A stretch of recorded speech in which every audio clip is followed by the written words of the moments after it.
Saudara Sekjen Partai Solidaritas Indonesia, PSI, Raja Juli Antoni mengklaim ada pihak yang berupaya mengadu domba Presiden Prabowo Subianto dengan Presiden ke-7 Joko Widodo, Wapres Gibran Rakabuming Raka, dan juga PSI.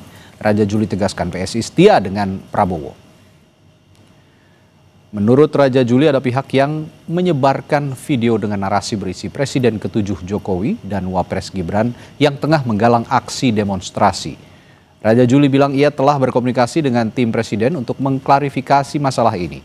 Raja Juli tegaskan PSI akan setia dan mendukung program Presiden Prabowo.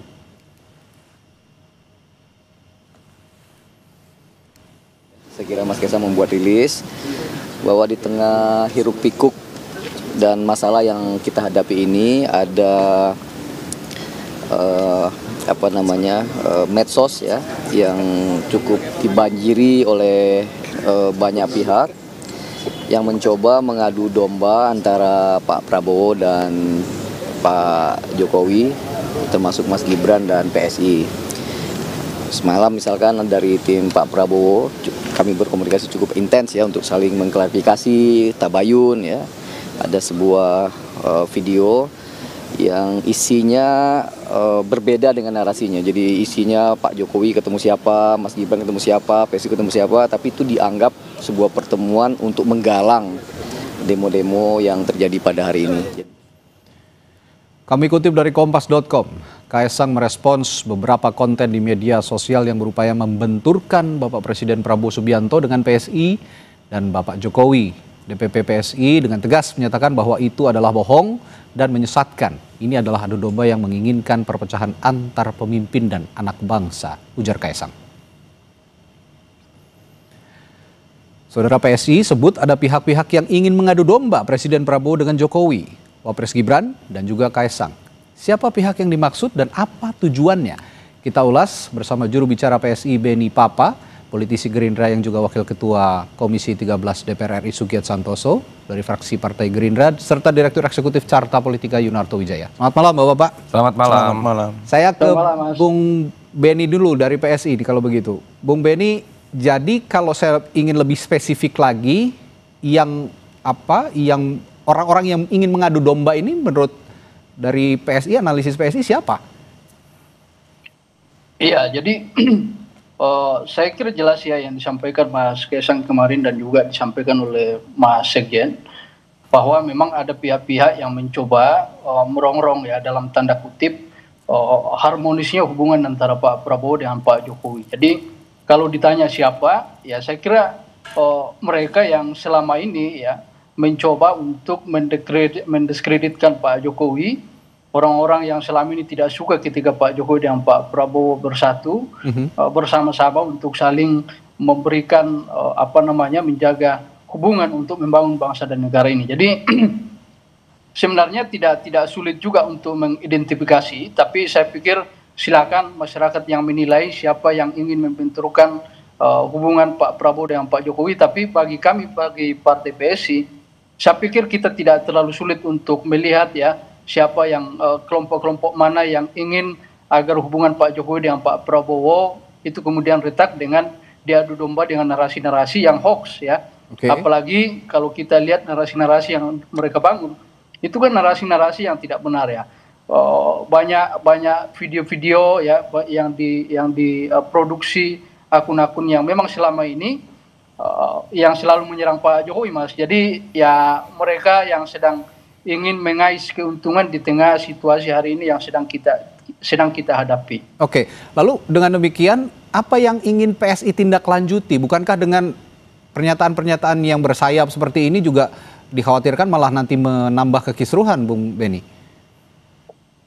Saya pikir kami dengan pernyataan Mas Ketum kemarin dan juga Mas Sekjen, saya kira jelas ya bahwa posisi kita adalah sejak awal itu tegak lurus dengan Bapak Presiden Pak Prabowo. Jadi bahkan di Kongres Mas Ketum sendiri menyampaikan ketika Pak Prabowo menyampaikan meraputi, maka sudah pasti juga PSI akan meraputi. Artinya PSI dengan Pak Prabowo ini satu padu, dan juga saya kira demikian juga dengan Pak Jokowi dan Pak Prabowo ini satu padu, satu hubungan yang sangat harmonis untuk membangun bangsa dan negara ini. Toh kalaupun misalnya ada pihak-pihak yang mencoba untuk mengadu domba ini, kami meyakini Mas bahwa itu tidak akan pernah berhasil. Karena bagaimanapun juga secara fakta hari ini, hubungan antara Pak Jokowi dan Pak Prabowo cukup baik, sangat harmonis dan saling menghormati antara dua tokoh bangsa, dan di bawah pemerintahan Pak Prabowo, Pak Jokowi juga punya komitmen untuk bagaimana memberikan sumbangsi terbaiknya pikiran-pikiran beliau sehingga bisa membantu pemerintahan ini bisa melaksanakan, bisa mensukseskan agenda-agenda yang memang sejak awal menjadi prioritas. Oke, saya ke Bung Sugiat. Bung Giat, kalau melihat pernyataan dari PSI, apa Gerindra punya analisis yang sama atau dugaan yang sama? Kalau dari Gerindra yang saya pahami bahwa kita tidak terlalu mengkhawatirkan kalau ada misalnya indikasi adu domba antara Pak Prabowo dengan tokoh yang satu atau tokoh yang lain, dalam konteks ini Pak Jokowi. Karena kami pahami dari karakter personal Pak Prabowo itu DNA kepemimpinannya adalah mempersatukan. Beliau di internal rapat Gerindra ataupun secara vulgar sebagai seorang presiden berkali-kali mengatakan bahwa modal lancarnya pembangunan atau suksesnya pembangunan beliau adalah persatuan dan kesatuan. Pasti beliau sebagai seorang personal itu maupun sebagai seorang presiden akan berusaha sekuat-kuatnya untuk membangun harmonisasi dengan setiap elemen bangsa, dengan Pak Jokowi, dengan Bu Mega, dengan Pak SBY dan seluruh elemen bangsa. Saya pikir itu tidak terlalu mengkhawatirkan. Yang kami khawatirkan dari beberapa peristiwa belakangan ini adalah ada upaya mengadu domba rakyat dengan negara. Saya pikir itu jauh lebih substansi ketimbang kita membahas semacam gosip-gosip politik yang tidak ada juntrungannya antara hubungan atau relasi antara Pak Prabowo dengan Pak Jokowi. Betul kata kawan kita dari PSI bahwa kalau ada upaya ingin mengadu domba Pak Prabowo dengan siapapun tokoh bangsa yang selama ini secara vulgar kita lihat bahwa beliau menghargai, saya pikir tidak akan berhasil.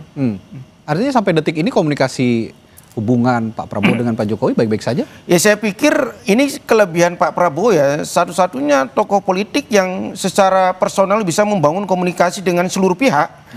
Ketika ada beberapa tokoh politik yang sampai sekarang belum mencair hubungannya, ya hanya Pak Prabowo kan. Pak Prabowo bisa berkomunikasi dengan Pak Jokowi, harmonis. Pak Prabowo juga bisa berkomunikasi dengan Bu Mega, bisa berkomunikasi dengan Pak SBY, dan ini modal utama bagaimana mensukseskan program-program pembangunan yang akan diinisiasi oleh Pak Prabowo. Mas Soto, PSI bilangnya adu domba, upaya adu domba, dugaan upaya adu domba antara Pak Prabowo dengan Pak Jokowi. Kalau Bung Giat tadi upaya adu domba antara negara dengan rakyatnya sendiri. Nah, kalau Anda melihatnya? Ya, statement ini kan jadi ramai ketika memang ada rilis dari Mas Kaisang yang dijelaskan kemudian oleh Raja Juli Antoni ya. Saya tadinya berharap sebetulnya PSI tidak membuat statement seperti ini mengomentari atau merespon situasi hiruk-pikuk yang ada. Yang saya tunggu sebetulnya adalah bagaimana PSI bisa merespon misal beberapa tuntutan yang sudah ramai sekali yang terkait dengan bagaimana kekisruhan ini dimulai dari tuntutan tersebut. Misal RUU perampasan aset. Kan dari dulu PSI teriak-teriak, dorong lebih dalam, mereka lebih tidak punya beban, mereka tidak ada di parlemen. Yang kedua, kita tahu ada distrust terhadap lembaga parlemen. Betul, yang sekarang disasar adalah DPR di level nasional. Tapi teman-teman PSI punya banyak sekali anggota DPRD. Kenapa tidak kemudian melakukan evaluasi, memastikan bahwa hal-hal yang membangun distrust tadi itu bisa dikonsolidasikan di PSI dan mereka membuat sebuah solusi, karena partai itu harusnya punya tugas mengurus rakyat, mengurus konstituennya, bukan mengurus keluarga tertentu. Itu yang saya lihat tadi istilah dari Bang Giat adalah jangan kita kemudian terjebak dalam hubungan personal antara satu pihak dengan pihak yang lain. Partai itu tidak mengurus sebuah kisah dalam telenovela yang kemudian terlalu menghabiskan banyak energi antara satu pihak dengan pihak lain. Tokoh A akur atau tidak, berantem atau tidak, rujuk atau cerai, itu bukan permasalahan bangsa. Itu yang menurut saya seharusnya bisa menjadi fokus. Dan saya pikir tidak terlalu sensitif ya. Kita harus melihat secara lebih jernih. Contoh, kalau ingin melihat apakah ada adu domba atau tidak misalnya, ketika ada seorang akademisi misalnya memberikan saran kepada Pak Prabowo, IKN jangan jadi skala prioritas saat ini, sehingga anggarannya jangan terlalu besar, walaupun ini legacy dari pendahulunya. Ketika Pak Prabowo bisa fokus ke MBG, Kopdes, atau program-program lain yang kemudian memang menjadi prioritas, ya mau tidak mau dengan keterbatasan anggaran, lalu kemudian IKN ditahan terlebih dahulu. Apakah itu mengadu domba? Tidak. Pengamat atau akademisi itu sedang berbicara mengenai negara. Atau contoh lain misalnya, beberapa influencer banyak atau misalnya konten-konten yang menyebarkan konten Gibran Pada saat DPR joget-joget, di situ ada Mbak Titi, Soeharto, ada Mbak Sarah, ponakan Pak Prabowo, lalu kemudian seakan-akan katanya Gibran marah. Apakah itu mengadu domba? Kita nggak tahu. Nah, poin saya, teman-teman PSI ngapain masuk ke dalam wilayah ini? Fokus bantu pemerintah, bantu lembaga DPR dan DPRD, termasuk kepada kader-kadernya, memastikan apa yang menjadi tuntutan demonstran itu kemudian bisa diselesaikan. Oke, Bung Benny, alih-alih memberikan pernyataan bahwa ada upaya adu domba antara Pak Jokowi dengan Pak Prabowo, kenapa tidak mendorong saja tuntutan-tuntutan publik yang seperti dibilang oleh Mas Toto tadi, tuntutan-tuntutan publik yang saat ini masih banyak mandek di parlemen misalnya, ataupun juga di pemerintahan? Iya, saya kira sejak awal ya kita mendukung Pak Prabowo dan juga kita juga memberikan masukan-masukan, termasuk bukan hanya di level nasional, tapi di daerah-daerah juga anggota-anggota legislatif kita itu secara aktif mengevaluasi, mendukung program-program yang ada di pemerintahan pusat sampai ke daerah. Jadi sebenarnya dalam konteks ini kita juga tidak abai dengan tugas-tugas seperti yang disampaikan oleh Mas Toto tadi. Tapi kenapa kemudian ini direspon oleh Mas Ketum? Saya kira ini penting juga untuk memberikan penegasan kepada publik bahwa narasi-narasi yang dibangun hari ini yang seolah-olah bahwa kejadian hari ini juga ada campur tangan dari Pak Jokowi ya, sebagaimana narasi yang tersebar di media, saya kira penting untuk PSI menjelaskan duduk masalahnya dan menegaskan ke publik bahwa isu-isu tersebut adalah hoax dan tidak benar, sehingga publik juga kemudian hari ini tercerahkan dengan apa yang disampaikan oleh PSI, karena kami tentu berkepentingan untuk menyampaikan itu supaya hubungan antara Pak Jokowi kemudian Mas Gibran, PSI dengan Pak Prabowo itu kemudian dilihat publik sebagai satu hubungan yang harmonis. Ini yang kita inginkan, sehingga mengurangi diksi-diksi yang kemudian justru memprovokasi masyarakat di tengah situasi hari ini yang saya pikir kita punya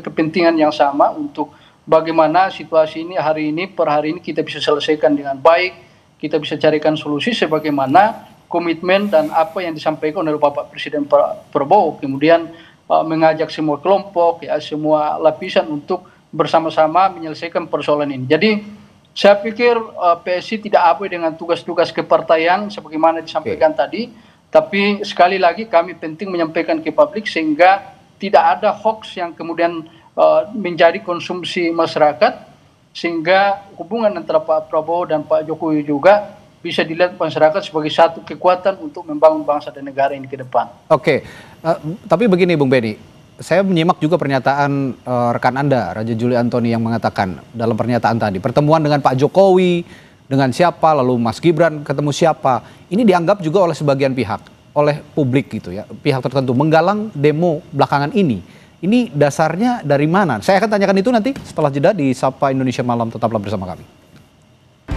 Kembali lagi di Sapa Indonesia Malam, Saudara. Sekjen Partai Solidaritas Indonesia Raja Juli Antoni mengklaim ada pihak yang berupaya mengadu domba Presiden Prabowo Subianto dengan Presiden ke-7 Republik Indonesia Joko Widodo, Wapres Gibran, Raka Buming, dan PSI. Raja Juli tegaskan PSI setia dengan Prabowo. Saya kira Mas Kaisang membuat rilis bahwa di tengah hiruk pikuk dan masalah yang kita hadapi ini ada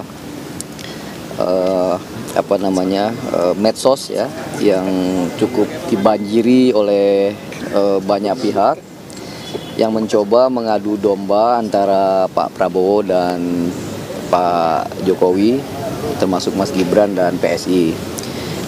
Semalam misalkan dari tim Pak Prabowo kami berkomunikasi cukup intens ya untuk saling mengklarifikasi tabayun ya. Ada sebuah video yang isinya berbeda dengan narasinya. Jadi isinya Pak Jokowi ketemu siapa, Mas Gibran ketemu siapa, PSI ketemu siapa, tapi itu dianggap sebuah pertemuan untuk menggalang demo-demo yang terjadi pada hari ini. Nah, itu tadi yang saya juga tanyakan kepada Bung Benny. Bung Benny, ada yang pihak yang menganggap juga bahwa statement yang dikeluarkan oleh Sekjen Anda itu tadi, Bung Raja Juli Antoni, ini justru memunculkan anggapan bahwa ada penggalangan unjuk rasa. Bagaimana Anda merespons ini? Iya, saya kira justru Sekjen PSI mencoba menangkal ya anggapan-anggapan seperti itu, narasi-narasi yang sedang berkembang di media sosial. Pertemuan-pertemuan antara beberapa influencer dengan Pak Jokowi, kemudian ada 1-2 influencer yang kemudian memberikan statement yang berbeda dengan sikap Pak Jokowi dan Mas Gibran dan PSI terkait dengan situasi hari ini. Saya kira tidak bisa dibaca bahwa itu adalah bagian daripada konsolidasi ataupun bagian daripada isi pertemuan influencer dengan Pak Jokowi. Jadi tidak bisa juga kita kemudian menyimpulkan bahwa karena 1-2 influencer yang pernah ketemu Pak Jokowi kemudian itu dianggap sebagai bagian daripada sikap Pak Jokowi. Itu satu. Yang kedua terkait dengan pertemuan beberapa perwakilan Gojek dengan Mas Wapres, saya kira tadi sudah diklarifikasi sendiri oleh pihak Gojek bahwa benar mereka diundang oleh Mas Wapres untuk berdiskusi terkait dengan apa yang sedang berkembang dan yang hadir di situ juga sudah diverifikasi, sudah dicek oleh pihak Gojek dan benar bahwa mereka adalah mitra.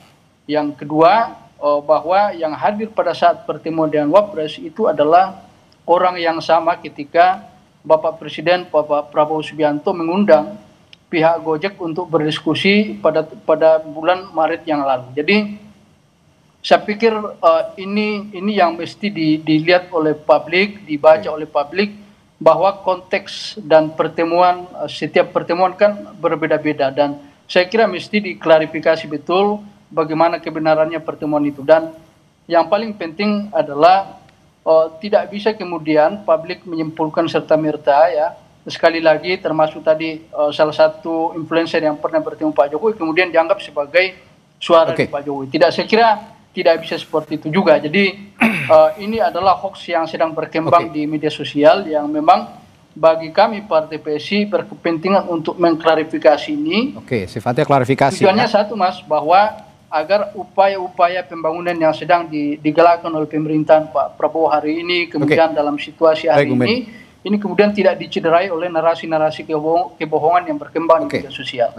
Saya ingin sedikit mengesampingkan diskusi kita malam hari ini soal adu domba yang katanya ada upaya adu domba antara Prabowo dan Jokowi. Saya tanyakan ke Bung Giat. Bung Giat, terlepas dari ada statement dari PSI seperti ini, tapi saya ingin juga tanyakan strategi psikologis menangkal provokasi, segala macam provokasi yang akhir-akhir ini sebenarnya begitu cukup liar, ya boleh dikatakan cukup liar narasi-narasinya, termasuk memang sangkaannya atau dugaannya dari PSI ini.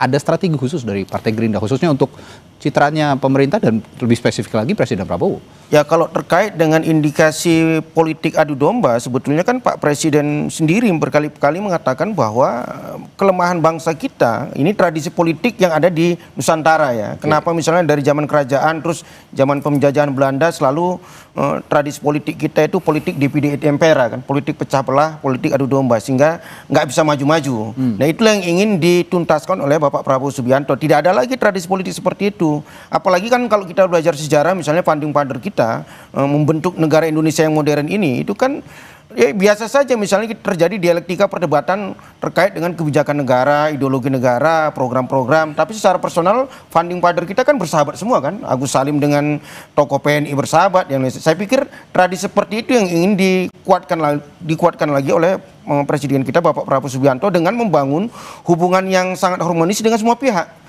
Dengan, ya sekali saya katakan, dengan elit-elit politik yang ada, dengan lembaga-lembaga yang ada. Itu yang pertama. Yang kedua, saya pikir apa yang dilakukan oleh Bapak Presiden kita menanggapi persoalan-persoalan yang belakangan ini terjadi, saya pikir itu adalah langkah yang terukur, sistematis, dan strategis. Misalnya ketika beliau kemarin pertama kali memanggil Panglima TNI dan Kapolri untuk mendengarkan langsung bagaimana data-data perkembangan di lapangan. Yang kedua, seterusnya beliau juga mengundang tokoh-tokoh masyarakat lintas agama di Hambalang, kan, untuk menyamakan persepsi terkait dengan peristiwa yang ada.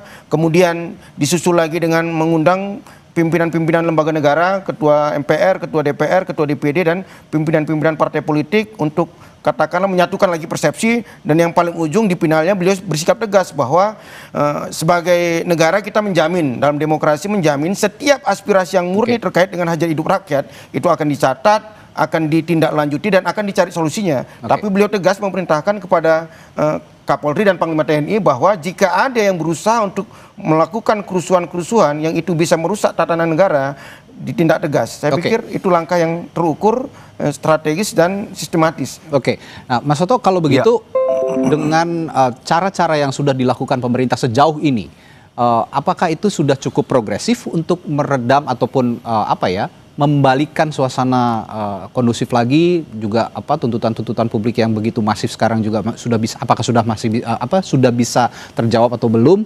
Karena kalau melihat apa yang diutarakan oleh PSI ini sebenarnya, kalau saya pribadi melihat agak sedikit keluar dari tuntutan publik yang tidak nyambung, bukan hanya keluar menurut saya. Ini tidak terlalu berkorelasi dengan itu. Nah, apakah sudah cukup progresif? Poin paling pentingnya adalah jangka pendek kita bisa bicara mengenai penanganan keamanan. Ketika kemudian penanganan keamanan tidak cukup, diperbantukan TNI. Di situ ada perdebatan lah. Tetapi kehadiran Presiden kemarin menunjukkan negara masih ada. Paling tidak itu. Tapi ketika berbicara mengenai hal yang lebih mendalam, ini kan ada akar masalahnya. Kita lihat tuntutannya apa. Kemarahan itu ada kepada DPR. Ada beberapa tuntutan terkait dengan mereka tidak pernah mendengarkan, tone deaf. Lalu kemudian ada yang konkret terkait RUU perampasan aset. Terkait pemerintah juga ada beberapa kebijakan yang kemudian dikritik. Naiknya pajak, apakah efektivitas dari MBG tidak perlu dievaluasi, dan lain-lain dan lain-lain. Ini kan poin pentingnya adalah negara mau mendengar atau tidak, baik itu eksekutif, baik itu legislatif. Selama ini seakan-akan ada yang disconnect. Dan orang merasa kemudian mereka harus teriak kemana lagi. Sehingga ketika kemudian terjadi hal-hal yang mungkin tidak terlalu besar, hanya momen tertentu mikro sifatnya, DPR joget-joget, ada yang terkesan menantang, publik marah. Lalu ketika kemudian ada hal-hal kecil, bukan hal kecil ya, lalu ketika kemudian terjadi kesalahan fatal pada saat penanganan keamanan ada yang meninggal, orang langsung ngamuk. Dan itu kan rentetan dari akumulasi tadi. Itu poin yang saya ingin tegaskan ke teman-teman PSI. Tugas partai itu bukan ngurusin keluarga tertentu. Saya agak kaget loh tadi. Mas Beni tadi misalnya bicara, kok tiba-tiba tema kita tentang Pak Jokowi dengan Pak Prabowo. Pertanyaan saya, Pak Jokowi memang kader PSI. Pertanyaan saya yang kedua, tadi tiba-tiba menjelaskan Mas Gibran. Apakah Mas Gibran kader PSI? Kan PSI bukan mengurusi keluarga Jokowi saja. Tugas PSI lebih besar dalam konteks mencapai Indonesia emas. Termasuk saya belum mendengar press release PSI mengomentari apa yang terjadi dalam hiruk-pikuk ini. Kalau itu bisa dilakukan oleh anak-anak muda yang progresif, yang dulu bicara anti pemberantasan masalah pemberantasan korupsi, pluralitas, saya pikir itu akan lebih produktif untuk tadi pertanyaan Mas Radi tadi, untuk membuat situasi lebih kondusif. Dan saya nggak tahu ya, apakah pernyataan PSI ini cukup berpengaruh terhadap situasi saat ini, tuntutan-tuntutan publik. Sepertinya publik juga dengan adanya pernyataan seperti ini tidak terlalu ada dampaknya untuk publik. Menurut Anda? Tidak ada kaitannya. Karena kalau tujuannya adalah misalnya kan disebutkan bahwa kita juga berkomunikasi dengan tim kepresidenan. Saya kaget juga loh. Pak Prabowo punya BIN, Pak Prabowo punya BAIS, punya intel polisi. Masa meragukan bahwa Pak Prabowo sekedar tidak tahu itu hoax? Lebih baik bantu Pak Prabowo mencari akar masalah, memberikan masukan, baik dalam konteks di eksekutif terkait kebijakan, ataupun dalam konteks, jangan lupa loh, Pak Prabowo pemimpin koalisi partai-partai yang sekarang anggota DPR-nya lagi dikritik. Berikanlah masukan, apalagi teman-teman PSI lebih tidak punya beban karena tidak ada di DPR. Itu yang saya harapkan lebih bisa dijalankan. Ya, itu yang sama-sama kita harapkan, bahwa dalam situasi yang saat ini juga fokus pada substansi tuntutan publik, alih-alih juga membahas ada upaya pihak satu dan pihak lain yang sekarang juga diutarakan oleh PSI. Baik, terima kasih Bung Beni Papa sudah berdiskusi malam hari ini bersama kami, lalu juga Bung Toto dan Bung Giat sudah hadir di studio di Sapa. Terima kasih. Sampai jumpa lagi, sehat selalu Bapak-bapak. Saudara, setelah jeda kami punya bahasan lainnya di Sapa Indonesia Malam. Presiden Prabowo Subianto meminta masyarakat menyuarakan pendapat tanpa bertindak anarkistis, dan sejumlah tokoh lintas agama pun mendorong agar aspirasi disampaikan secara damai. Sesaat lagi bahasannya bersama rekan saya Friska Clarissa.